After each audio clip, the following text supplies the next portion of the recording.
CBS Sports. High drive, center field, hit the wall, grand slam. This is magnificent. Got a fantasy question? Email fantasybaseball@cbsi.com. Get ready to win your league. Where fantasy becomes reality. Now here's Frank, Scott, Chris, and Adam.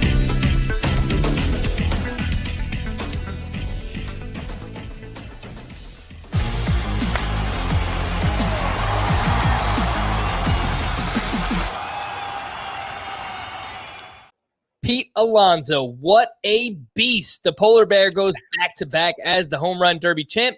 We'll talk about it, plus the first half all-bus team. Welcome into Fantasy Baseball today. Frank Stanfield joined by Chris Towers.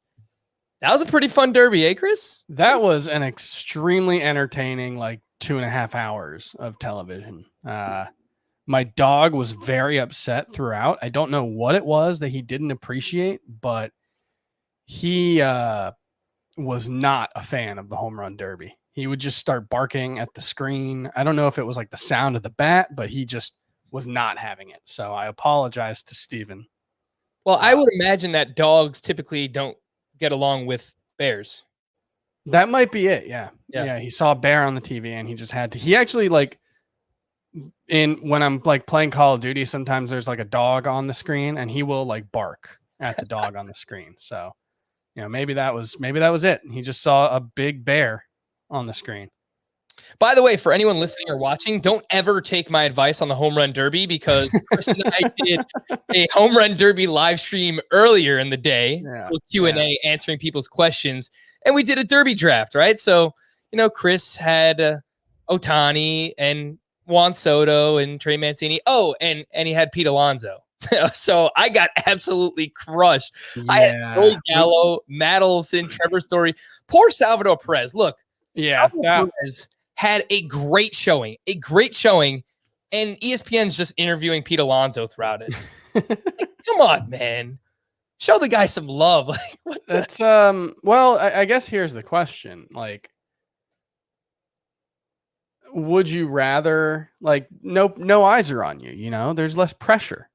That's what actually he said, once Alonso hit 35, he was there was no pressure on me. Yeah, he's got I can't mess it up. Right? Oh man, nice showing there from Salvador Perez. Of course, Trey Mancini, very inspiring story. What a stud, making it all the way to the final there. That was awesome. I thought for a second, Chris, because you gave out Trey Mancini as a super long shot in that live. He was the longest shot. I was hold on. I was Chris might be onto something here. So if you ever need home run derby picks, Chris is your guy. Juan Soto versus Shohei Ohtani, absolutely epic. Going so much fun. Double overtime. By the way, Juan Soto flexing a left-handed batter using a lefty pitcher in the home run derby. That is such a flex. That is awesome. I've never seen that before. So that was awesome. And he showed off some of that launch angle. And there was actually a really good quote on the StatCast broadcast on ESPN2, where Juan Soto said before all of this, it might mess with the swing of all the guys who are locked in, but I think it's going to fix mine because I'm hitting too many ground balls. I hope it fixed my swing trying to put the ball in the air, Juan Soto said. 55% ground ball rate for Juan Soto this season. That represents a career high. So I like where his head's at, Chris. This might actually get Juan Soto's power stroke going for the second half. I mean, it was kind of weird seeing him, him and Shohei Ohtani, but more so Soto just trying to pull the ball because, Soto, he only has 5 home runs to the pull side this season. Actually, 6 of his home runs have gone to the opposite way. So, maybe that helps him tap into. I don't think it's going to mean anything at all. If that was important, he could just do it in a batting practice session. Sure. Before a game where he takes as many swings as he did tonight. I'm sure ultimately in the grand scheme of things, it doesn't matter. But the fact that he's acknowledging that he's aware of it. Sure. Yes, knows he's hitting too many ground balls is something that I was pleasantly surprised to hear. So, and just speaking of Soto, you mentioned him pulling home runs, he can hit the ball to anywhere that it is pitched. It is crazy. The balls that go to opposite field off of Juan Soto's bat, they just look like lazy fly balls, pop-ups. I'm all right, that's not a home run. Next thing you know, it's 10 rows deep in left field. And just ridiculous. Juan Soto he's a guy. He's awesome. Anyway, you mentioned that, you're not really buying into this, Chris. And I guess that means you don't really buy into the home run derby curse either, because you wrote an article on CBSSports.com. Everyone can go check it out right now. Basically, you do not believe that the curse is a thing. So explain yourself. So obviously, like whatever you want to call it, curse or hangover or whatever, messes up a guy's swing. There have been guys who've talked about it for sure. There have been guys who've said, it messed up with my timing or I messed up my swing. I'm not going to deny that hasn't happened before, but based on the historical evidence, I look back at all home run derbies back to 2003. And then I looked at all those players' performance in the first half of the season, the second half of the season, and then their performance in the prior season. And so, unsurprisingly, players as a whole performed much worse after the All-Star break when they participated in the home run derby. 295 average, 379 on base, 558 slug before the All-Star break, 283, 371, 512 after. So a near 50-point drop in slugging percentage, 8-point drop in on base percentage, 8-point drop, 12-point drop in average. So, there's something there, right? Well, not exactly, because if you compare it to what they did the prior season, their second half numbers look identical to their post home run derby numbers. Identical 283 average, slightly lower OBP the previous season, slightly higher slug, but you're talking about a difference of 7 points one direction, 3 points the other direction. Home runs per plate appearance before the derby, 558. 5.58% of their plate appearances ended in home runs. After, 4.65. The previous season, 4.74. So what appears to be a post home run derby slump or a curse or a hangover or whatever is more accurately described as just regression to the mean. If you're having a good enough season to be selected for the home run derby, if you're having a good enough season, this also holds true for all-stars. All-stars tend to perform worse in the second half. Maybe it's because they don't get those extra 2 days off, but it's probably just that if you're playing well enough to get selected to an all-star game, be in the home run derby, all this stuff, you're probably just playing a little over your head. At least most players are. Obviously, some guys are just doing what they do. And so there's lessons in that. You look at like someone like Cedric Mullins. He's probably not going to be quite this good moving forward, although he made enough tangible changes in his, abandoning right-handed hitting to think that, maybe he can, or abandoning left-handed hitting. Yes. No, he got rid of right-handed hitting. Yes. Yeah. He's so only now. That's enough to make you think like, okay, maybe he just he will be much better. I think that's a safe assumption, but even then, I think some regression is expected. I think some regression for Vladimir Guerrero is expected. Shohei Ohtani, it wouldn't surprise me. Just because these guys are having monster first halves. But that doesn't mean that going to the All-Star game or participating in the home run derby, it's a correlation does not equal causation kind of thing. Logically, mathematically, everything that you're saying makes perfect sense. So I never actually thought about it that way. But when you lay out the argument, yes, a lot of these players are overperforming what was expected of them, specifically for Ohtani. And I know some people are not going to want to hear this, and they might blame it on, well, it's all Juan Soto's fault because he had to go into double overtime. And you saw Ohtani was hunched over, his hands. I mean, he definitely looked like he looked like someone who had never played at Coors Field before, for sure. Yeah, he really did. But I think natural regression is due for him, or expected, at least in the second half. Ohtani slugging 698. That's never been higher than 564 in his career. His home run to fly ball ratio is 38% in a season where they've deadened the ball. Now, he's a physical freak. There's no doubt about it. It wouldn't surprise me if he doesn't drop off, and maybe he's just a superstar like this. But I think the realistic expectation is that he will at least drop off some in the second half of the season. And on the opposite side of that, I'm not just saying this because Pete Alonso just won the home run derby, but we've talked about him for a couple of weeks now as a potential buy candidate, as we do a lot of players. And some it's easier to buy than others, and it might be a little bit harder now because Pete Alonso's face and name is everywhere for winning the home run derby. But best plate discipline of his career, he's still hitting the ball as hard as he ever has. Yeah. and he's making more consistent, solid contact than ever before. Yeah. His infield fly ball rate is by far a career best. So he's limited those automatic outs. I think Alonso could be due for just a monster second half. So if you have him on your team, I think you should feel really, really good about that. The Open Championship has arrived. Golf's final major is back for the first time in 2 years, and the First Cut crew has you covered on the links as the world's best travel to Royal St. George's. Join Rick Gaiman, Kyle Porter, and Mark Immelman as they preview the tournament from a betting perspective and give you round-by-round updates throughout the week.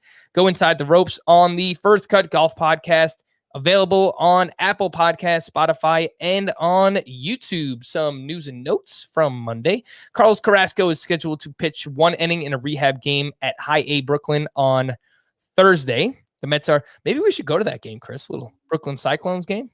I've never been to one, which is weird. Me neither. I did go. It's very weird. I did go there. Like, I saw the park, but I didn't actually go.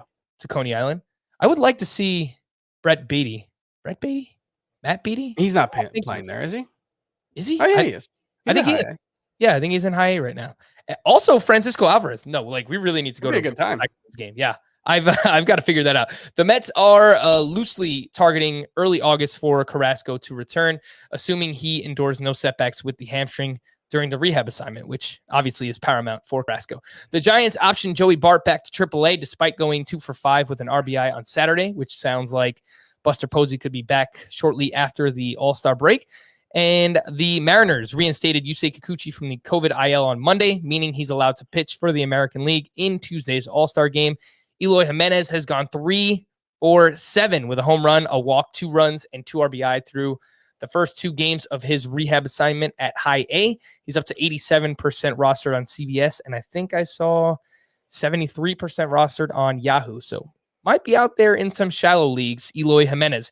The White Sox granted Adam Eaton his unconditional release, which means I think it's probably the end of the line for Adam Eaton. Maybe he latches on somewhere as, I don't know, pinch runner, 4th outfielder, something like that. Manuel Margot could return late July for the Rays. Don't know what that will mean for Vidal Brujan by then, but I guess we'll see how he's playing ultimately. And the Padres were encouraged by the results of the MRI for Ryan Weathers. He underwent one on his right foot on Sunday, but the team expects him to be sidelined until at least the early part of August. The all-bus team in the first half, non-injury related, will go position by position. We'll talk out some of these players who we think can actually get back on track, or are they just a sunk cost this season? So, Chris, would you like to go first? I have a catcher ready, or you're still gathering your thoughts here? Yeah, you can go first. All right, so, catcher is like a whatever position anyway, but James McCann was drafted as a top 10 catcher. He's currently the 20th best catcher in Roto. He's averaging just 1.6 fantasy points per game, which is quite bad. He's got a career high 30.6% strikeout rate. Ground balls are up this year as well, 51%. His quality of contact is down. Average exit velocity down about 2 miles per hour for James McCann on the season overall.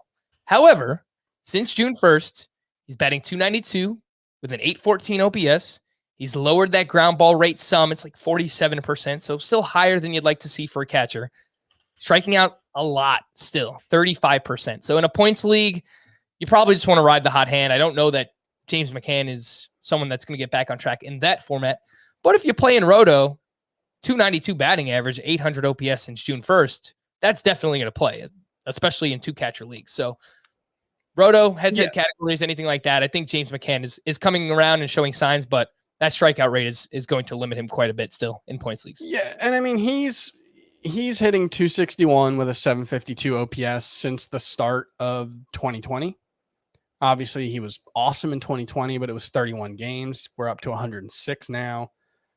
And that's not far off from what he did in 2019. So I think it's probably fair to say that like this is closer to what he is, like a mid 700s OPS bat. That's probably closer to what you should expect from James McCann. I will throw out, and I think that's probably the obvious choice here. Travis d'Arnaud. I mean, he avoids the list on a technicality maybe because he has been injured, but he was awful before he got hurt. I mean, he had a sub 600 OPS. So, obviously I know that's not the rule technically, but I think you can make a pretty good case for Travis d'Arnaud as well. But yeah, James McCann is the choice. I was going to bring up Wilson Contreras as well, but he was the fourth catcher off the board. He hasn't been awful this year. He's currently the sixth best catcher in Roto, but he's only batting 236. He's been okay. 13 homers, 3 steals. He's fine. You want the batting average to be better, but I think Wilson Contreras has been underwhelming is the word that I would use for him.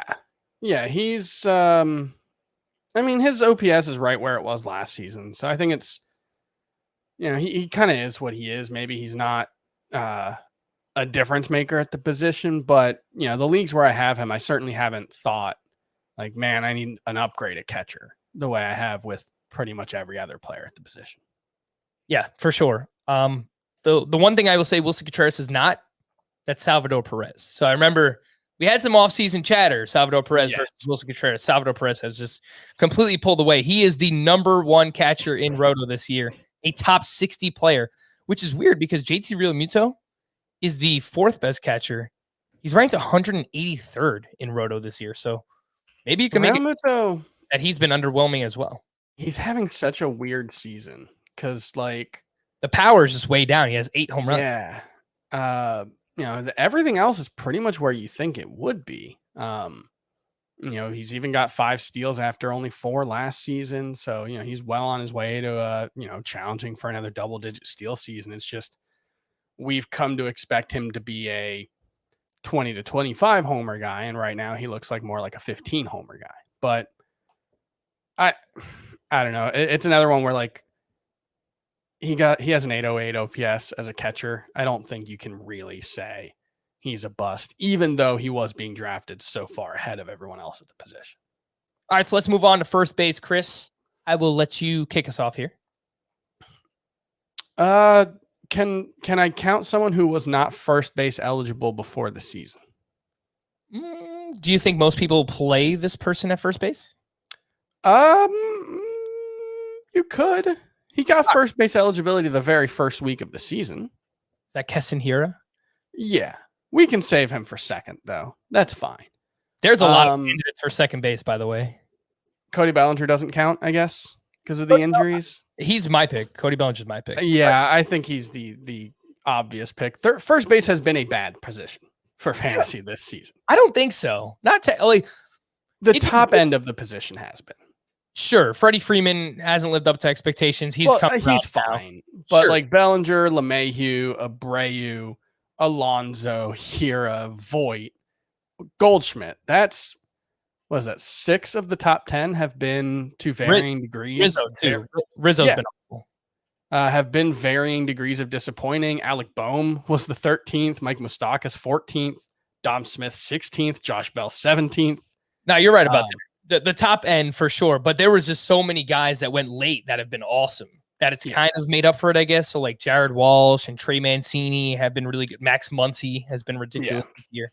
But you're right. Yeah, the top half of the position has been brutal. Did you want to say anything about Cody Bellinger? I mean, I think it kind of goes without saying. We saw last season he tweaked his swing. And so far this season, he has not been able to find it again.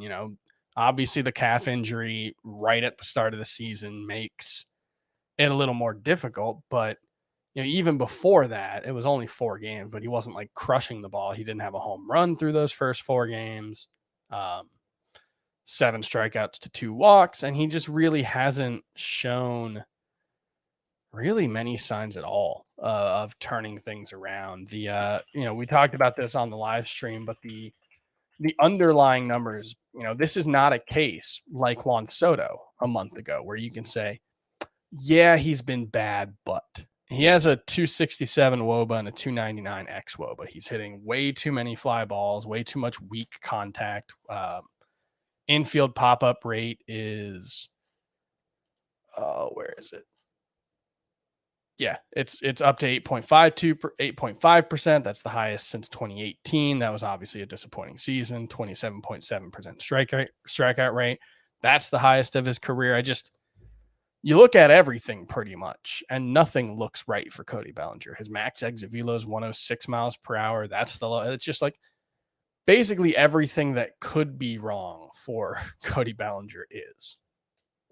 Yeah, there's nothing. You're right. And I do wonder if the offseason shoulder surgery is still kind of lingering first season back. And that's why I had him in my bust column coming into the season, because I thought, maybe first couple of months he gets off to that slow start. You can look to buy him low. So maybe that's what we're looking at right now. But man, it's rough right now. The strikeout rate way up 27.7%.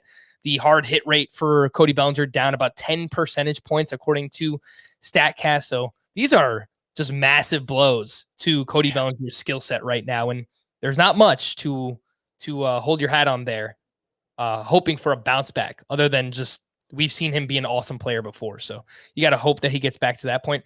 Anthony Rizzo is another one that I was going to bring up. And I pull up the StatCast numbers, and they actually look pretty good for someone who's been battling a back injury all year. His hardest exit velocity in the StatCast era, he's batting 247. That comes with a 274 XBA, 429 slug, comes with a 471 X slug. I think better days are coming for Anthony Rizzo. So he's probably, I agree with that. You can get him on like the super cheap just because he's an old, boring veteran. But yeah, I think better days are coming for Anthony Rizzo. Second base, I mentioned there's a whole bunch that you could choose from here, Chris. Keston Hiura, Kevin Biggio, who we all were avoiding in the preseason. But yeah, Keston Hiura is the guy you want to talk about here. I think it's got to be Keston Hiura. I mean, even like he's been hitting better since coming back from the minors. Did he come back for good on June 23rd, or was there another send down? He's hitting. He has an 840 OPS since then, but he still has a 37% strikeout rate over his last 17 games. So he's been up for good since then, but yeah, sat here and there. And just this past weekend, he sat 2 games. They traded for Rowdy Tellez, so the playing time could get a little bit tougher here for Keston Hiura. Yeah, I just the takeaway is he really hasn't been useful at any point. There was maybe a week when he first got called back up where he hit really well. I mean, he had 3 home runs in his first 5 games, but no home runs in 13 games since. He was unplayable before that, literally, for a long stretch because he was in the minors. Like Kevin Biggio, the nice thing is he's eligible at lots of positions. So you can really find a place for him on your all bus team if you really need to. But this is we could just put him at every position on this list, right? And and like Kevin Biggio has just been playing better than Keston Hiura. As bad as Kevin Biggio has been. True. Like Keston Hiura wishes he had a 700 OPS. Yeah, the biggest issue for me with Keston Hiura, Chris, is that the strikeout rate 37%. It's massive. It's for most hitters, it's you can't follow that and still have them be viable for fantasy. Yeah. However, for the ones that do strike out that much, Miguel Sano comes to mind. Joey Gallo's been up around that mark in his career. They hit the ball so hard that they're able to overcome that strikeout rate. And that's just not who Keston Hiura has been since his rookie year.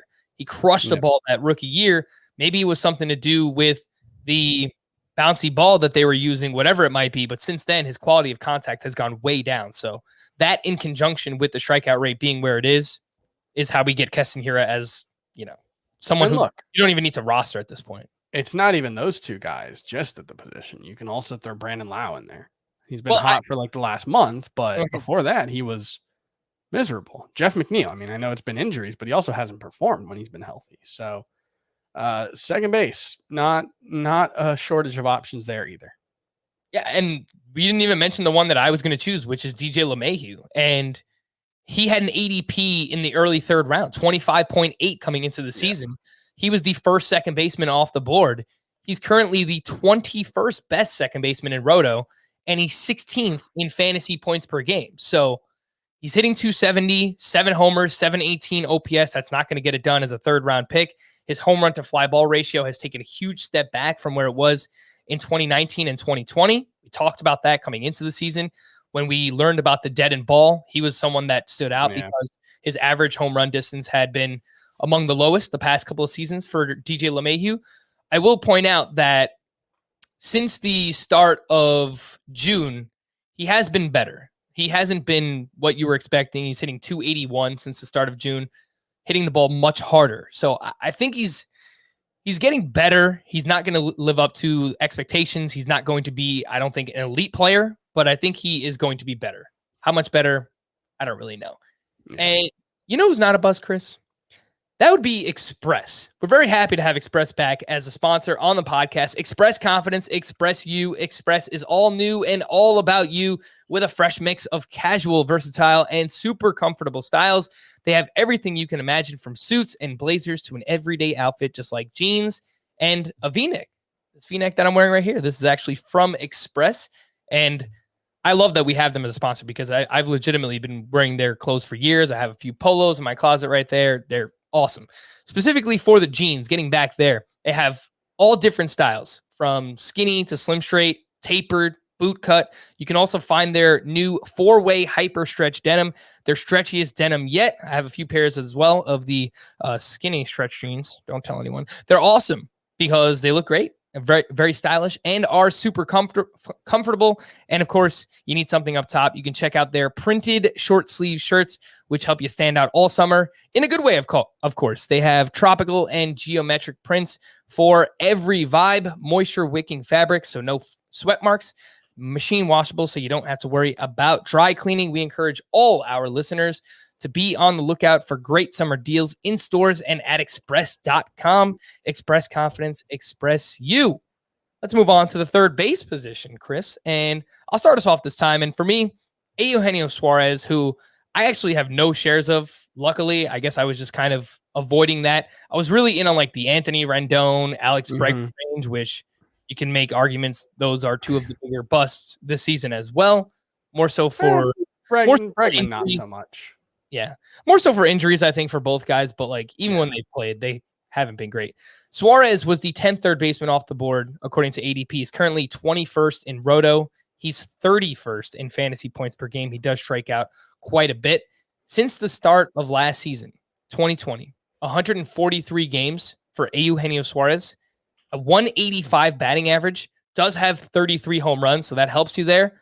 But it's just so hard to swallow that sub 200 batting average, and he's doing it with a 200 BABIP. So there's not really anything that says he's going to get much better. I mean, you can kind of look at his career BABIP and say, okay, maybe that will regress, but his line drive rate has dropped each of the past 3 seasons. It's now at 15.7%, and Suarez's quality of contact is way, way down, which obviously correlates with BABIP there. So I don't know if this is just who he is at this point. Maybe starting the season at shortstop, playing a different position, kind of mess with him as well. But ultimately, I just think you get a batting average that completely sinks you and a ton of power. That's basically it. Yeah, it reminds me kind of the way Brian Dozier fell off really, really quickly. He, if you remember, broke out as like, I think he had like a 40-something homer season. So kind of like Eugenio Suarez's breakout. Yeah, Dozier had that 42 homer season, 34 homers the following season. And he had a 696 OPS the following season, 771 after that as a partial, not full-time player for the Nationals. And then he was out of baseball. I'm not saying the same exact thing is going to happen for Eugenio Suarez, but that's what it kind of reminds me of, a guy who was a little bit of a later breakout and just has not been able to sustain that. And you wonder if like maybe he learned some bad habits that led to that breakout, but that weren't sustainable. Or maybe he's, in trying to keep chasing that breakout, he's making more and more adjustments that are, causing him to not get there. The one thing here is like, the strikeout rate's really not that far from where it was in 2019. The launch angle is pretty much the same. The barrel rate is actually slightly higher. So it's kind of hard to find like the magic bullet for why he's struggling. You even look at the plate discipline stuff, the chase rate, the zone contact, the chase contact rate. All of it mostly looks the same. His, average exit velocity is down, but it's not it's not like he was ever elite there, even when he hit, his 48 homers. It is really hard to find a good explanation for why Suarez is struggling so much. But the fact of the matter is his expected stats are still well below where they were in 2018 and even 2019. So it's also not like you can comfortably say, sure, he's struggling, but, X, Y, and Z can get better. There's no real obvious answer for how Suarez gets better right now. His exit velocity is down 1.5 miles per hour this year, Chris, which might seem minuscule, but in a season where everyone else's average exit velocity is up, I think that has played into it. And his hard hit rate, how often he's making hard contact, that's down 10 percentage points. So that is a massive drop for him. And something I was thinking about while you were talking is, so he's hitting less line drives than ever before. His fly ball rate has remained stagnant, yet his home run to fly ball ratio has dropped 6 percentage points from last year to this year, and 11 percentage points from that awesome 2019 to this season. So basically that's telling me that those are just turning into outs. Those are just fly ball outs now, where, they're not flying out as frequently as they were before. Granted, I mean, like, he has 50 RBI at the break here. It's just, you're right. Like, there's not much that you can look at and say that Suarez is going to get back on track. Do remember he had shoulder surgery in the offseason of 2020. He wasn't going to be ready for the season if it started on time in April. So now we're seeing, Bellinger, Suarez, shoulder. Maybe it's pull related shoulder surgery, if I remember correctly. Yeah, I mean, maybe this is something we need to take more seriously moving forward. Are these guys that have shoulder surgery, and maybe it takes a couple of seasons for them to get back on track. Is there anyone else you wanted to highlight, Chris, at third base? No, I think that's it. Shortstop's got some good guys. Yeah, I mean, would you still be trying to buy Bregman or Rendon right now with them on the IL? Bregman should be back shortly after the All-Star break, right? If I remember correctly. I saw he's trying to go on a rehab assignment, I think late July. So maybe we get him by early August, but someone who typically always plays much better in the second half as well. Yeah, I would buy both if I could. The problem for me is I can't buy Rendon anywhere because I have him in all of my leagues, which explains part of why my offense has been so bad. But yeah, I think both of those guys will generally be fine moving forward. All right, shortstop. You can kick us off here.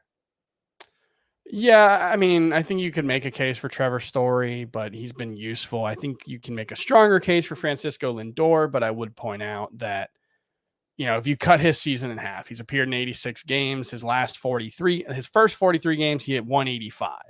His last 43, he's hitting 272. His per 162 game pace is 114 runs, 31 home runs, 102 RBI, 16 stolen bases. That's Francisco Lindor. Sure is. He's been himself for half the season. I know, big contract, and he's been a big bust and all, but I don't think you can say he's been the biggest bust at the position. And that's because there's a dude about 3 miles away as the crow flies who's just been an abject disaster so far, and that's Gleyber Torres, who has a 634 OPS at the All-Star break. This was a guy who had one of the best home run seasons for an infielder of all time at age 22 or younger back in 2019, and he just has not been good since then. The interesting thing is, though, his expected stats haven't been all that different. You actually look at his whole career. His ex-WOBA, 335, 337, 332, 321. Now, 321 is certainly lower than 332, 337, 335, but league-wide WOBA is down this season as well. So it's not that big of a difference. Now, I don't think there's any question that Gleyber played over his head in 2019. I think if you take out specifically the games against the Orioles, which, hey, those home runs counted, but, it was unsustainable what he did. He was more like a low 800s OPS bat with like a 28 to 30 homer pace. He hasn't even been that the last 2 seasons. And, like with Bellinger, I guess, was who we were talking about when we said this. There's not really any reason to think things are going to be a whole lot better. Like he should be better. He has a 289 WOBA compared to a 321X WOBA, but like 321X WOBA still wouldn't make him a starting caliber shortstop. He's bottom 8% in exit velocity on average, 16th percentile in hard hit rate. There just isn't really anything he's doing well besides plate discipline.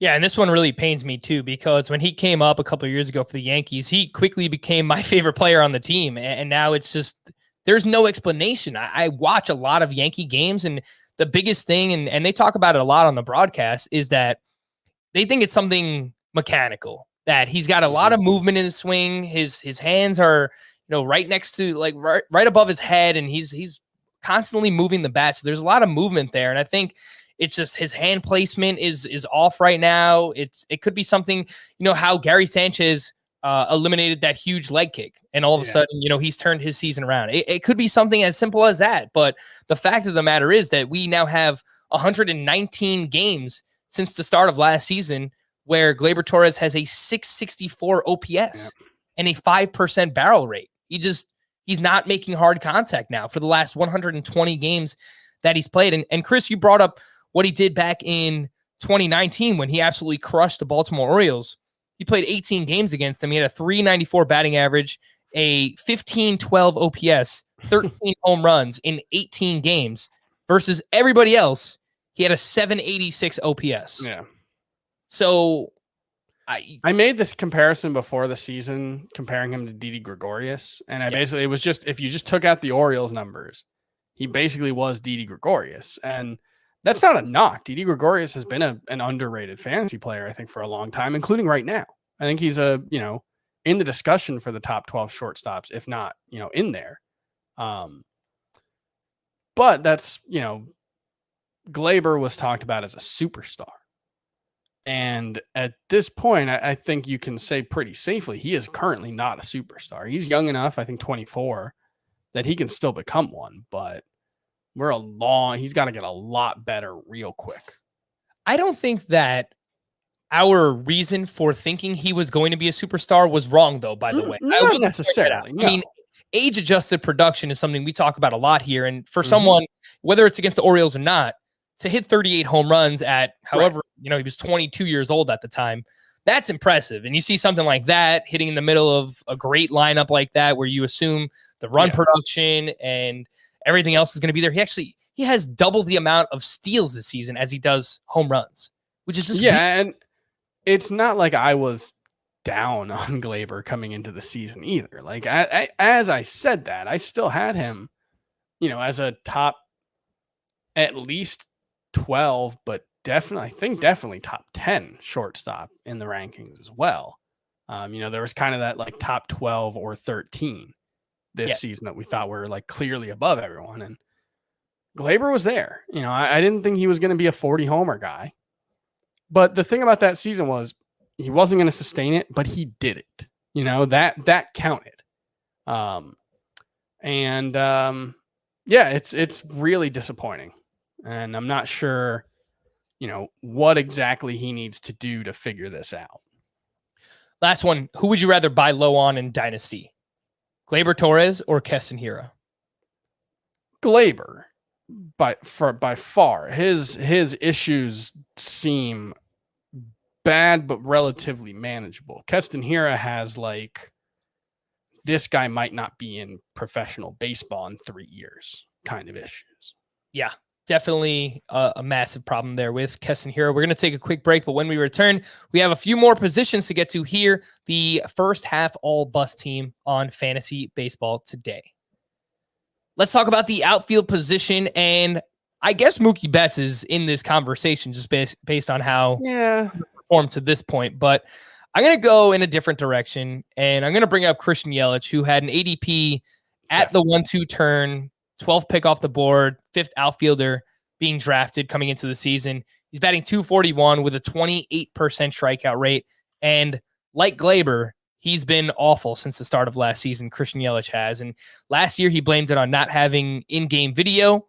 And This season, it seems like he's playing through a back injury. I think that's probably the main cause of everything that has hampered him to this point. But 117 games since the start of last season for Yelich, 222 batting average, 778 OPS.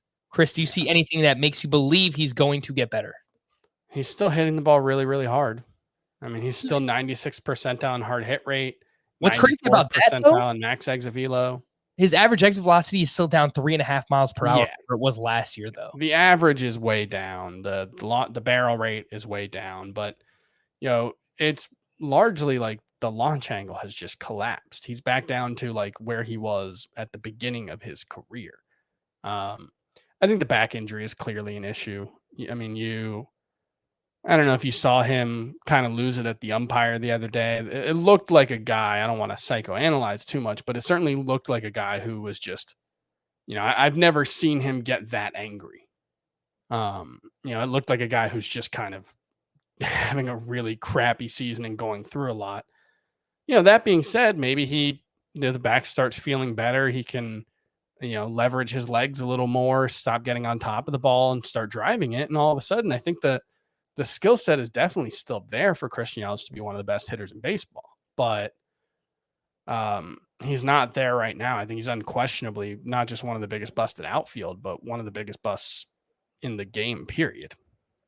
Yeah, for sure. And I think a huge issue with that back is he probably just cannot lift the ball with authority like he has in the past. I think probably the deadening of the ball hasn't helped Christian Yelich much either. Maybe he was someone who took advantage of the bouncy ball a couple of years ago, but he has just a 16% home run to fly ball rate. Yelich does this season. That is half of what it's been each of the past 3 seasons. He's been up over 32% each of the past 3 seasons. So yeah, I think it's all back related. Is there anyone else you wanted to highlight at the outfield position? Yeah, I think we can, if we wanted to go 3 deep, I think this is a good spot for Kevin Biggio. Yep. And that multi-eligibility is very valuable. And I think you kind of have to call Michael Conforto. I know he was hurt, but he's been really bad when healthy. And you look at the guys that you passed up to get him at outfield, and it's Trent Grisham right behind him. Ketel Marte, okay, he was awesome when he was healthy, but he had Nick Castellanos, Yordan Alvarez if he's outfield eligible in some leagues, Teoscar Hernandez. Like, the opportunity cost of having drafted Michael Conforto is especially what has hurt. Like we talked about on yesterday's podcast, I like Michael Conforto a ton as a bounce back candidate. And if you look at the underlying numbers for Trent Grisham in particular, there are reasons to think that he might be in for a pretty rough second half. And Conforto, could make up a lot of ground there. But right now, there's no question that you're feeling a lot worse if you took Michael Conforto instead of Trent Grisham. And my bad, because I definitely would have done that. And my bad, because I love Dom Smith as a breakout candidate this year. And he was the 35th outfielder off the board this season. He was going just ahead of Joey Gallo. If you made that call, you took Dom Smith over Joey Gallo, you feel awful right now. Dom Smith was going ahead of Verdugo and Tommy Pham and Michael Brantley. So a lot of names behind him that have performed very well. And just one more that stands out here, Jorge Soler, 40th outfielder off the board. He's unusable. He shouldn't be rostered anywhere. He's been dropped in my 15-team Roto leagues. That's how bad Jorge Soler has been this season. Another one who has lost big time on the home run to fly ball ratio this season. So he's a big, strong dude. I don't know what's going on there. I feel like he's someone that shouldn't be affected by the deadening of the baseball, but there's something there with him. He's only had one good half season in his career, or one great half season in his career. And we were kind of chasing that. And that's always a risk. Sure is. All right, let's go over to starting pitcher. And I think we can highlight a bunch of names that were being drafted inside the top 15. I think the ones that stand out most for me, Aaron Nola, Luis Castillo, who obviously has turned things around, but was brutal the first month and a half of the season, basically. I mean, like put you in a hole you may not be able to dig out of in a Roto league. Like that's how bad Luis Castillo was. Yeah, I think even he's got a low 2s ERA over his last 7 or 8 starts, and I think he still has a high 4 ERA right now. Luis Castillo does. I actually thought it would have been higher. Yeah, 4.65. He's 3-10 with 4.65 ERA. Yeah, that's rough. It is definitely rough. And Kenta Maeda is someone else who stands out there. Well, even Blake Snell when he's pitched. Blake Snell, I think, is the obvious one. Yeah. Gosh. Aaron Nola, we spoke a little bit about on our Q&A live stream, where if anybody's just had it with Aaron Nola, I would be looking to buy. Obviously, he's got a mid-4s ERA. His expected ERA, according to StatCast, 3.72. His xFIP in the mid-3s. He's just kind of off this year. The changeup hasn't performed the way that it did last year, which kind of unlocks the rest of his pitching arsenal. But I would take the under on Aaron Nola having a 3.6 ERA rest of season. Yeah, 3.5. I think I would take the under too. I know he's been injured, but I think Steven Strasburg kind of has to be in this discussion. Yes, he is injured, but drafting him as a top 20 starting pitcher required you to overlook the fact that he was coming off a surgery. He had a knee injury coming into the season, and obviously he has a long track record of injuries as well. So I think Strasburg, even though he's been injured, certainly counts here. We only kind of talked about Blake Snell briefly there, Chris, but if you have him on your team, do you have any confidence whatsoever that he gets right in the second half? Confidence would not be the right word. No, I could have hope. Yes. You know, there are things that he still does well. You know, he still has a lot of velocity from the left side. He still has a couple of great swing and miss pitches. The problem is, the profile of those pitches has changed quite a bit. Look, the vertical movement on the slider and curveball are both way up this season. And, that's not necessarily a good thing if you're, trying to differentiate your pitches. If they're all kind of converging, that's not necessarily a great thing. So I think, Snell, I saw a piece, I think it was Micah Hito from Pitcher List, talked about how his arm slot is down over the last couple of seasons from his height in Tampa, and it really seems to have made a big difference in the effectiveness of his pitches. And I wonder if maybe I'm reading into this too much, but maybe he does something like that because he's hiding something, or he's yeah. I mean, he's dealt with elbow issues the last couple of seasons, dating back to 2019, I believe. So, yeah. The walks per 9 for Blake Snell, 5.6. I mean, he's always had bad control, but that is just that's like peak Robbie Ray badness. 5.6 walks per 9. There's no shortage of gigantic busts at starting pitcher this season. I mean, I'm looking at the ADP.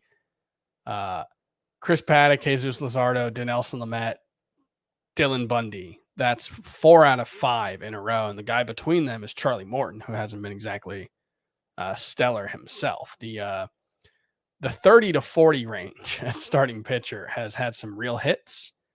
And also like Patrick Corbin and Dylan Bundy and those other guys I mentioned. I would imagine your pitching is probably doing pretty good, Chris, because you were living in that range with Zach Greinke and Sandy Alcantara and Pablo Lopez. I know you were Pablo Lopez, a lot of Trevor Rogers. Pitching has not been my issue in fantasy this season. My pitching has mostly been very good, actually. Mm-hmm. Hitting has been a real disaster. Yeah, I think one of the lessons learned is, I was kind of leaning into the volatility of starting pitcher this season. And we knew that there would be injuries. We knew it was going to be a wacky season coming off of the shortened 2020, but I don't think anybody could have seen this level of injuries and how frequently they've come. So, yeah, I tried to lean into it, but man, it was. I mean, yeah, there's two ways you can lean into the volatility. You can either lean into it with volume, or you can lean into it with not making the high-end investments.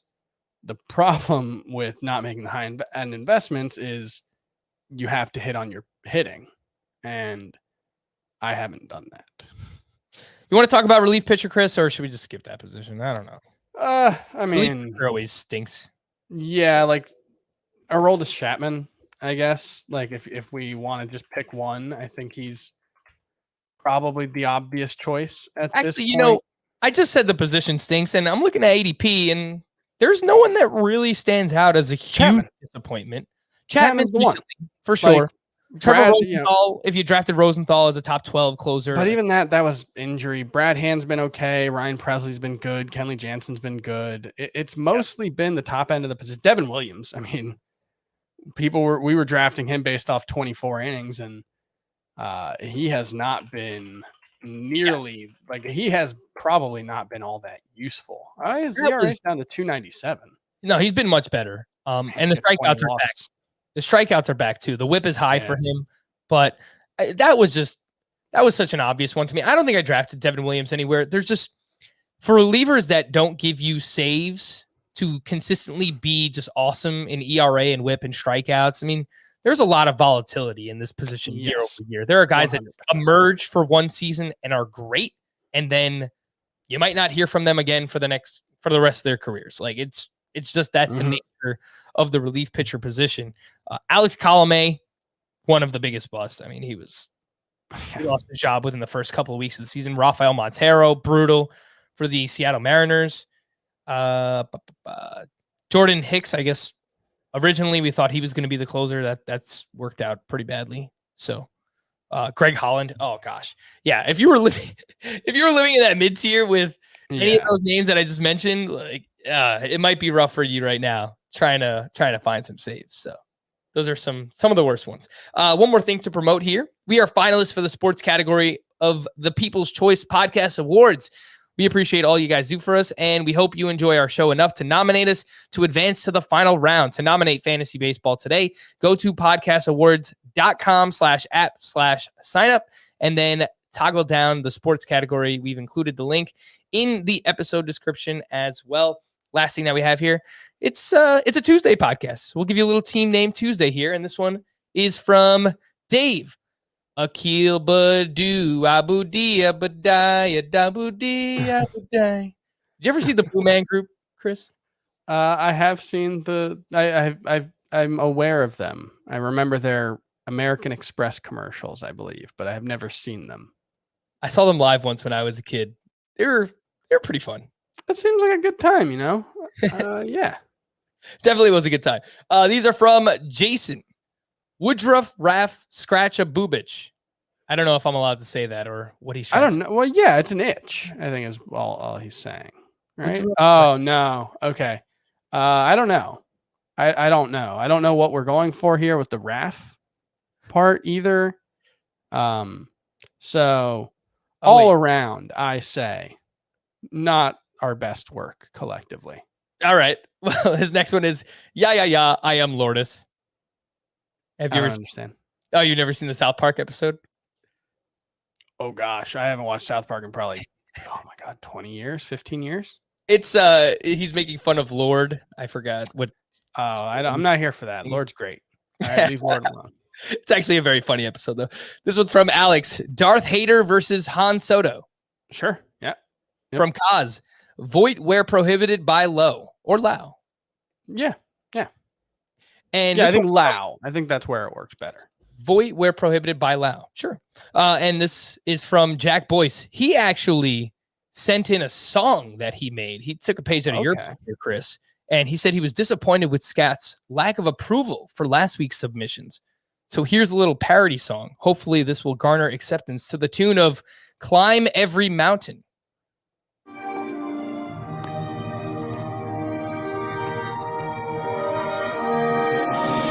Climb every montas, choose worthy streams, gallo every franco, till you find John me.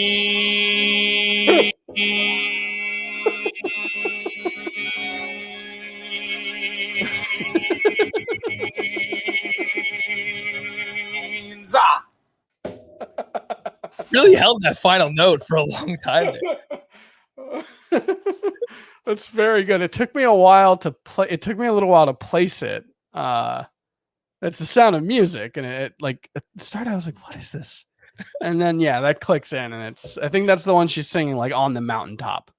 Great work from Jack as always. I mentioned last week he's kind of become the face of Team Name Tuesday. He sends in some very great ones there, so we do appreciate it. All right. We're going to wrap up. I think Scott might be back tomorrow. So nice little welcome back there. For Chris, I am Frank. Thank you all for listening and watching Fantasy Baseball today. We'll be back again tomorrow. Bye-bye.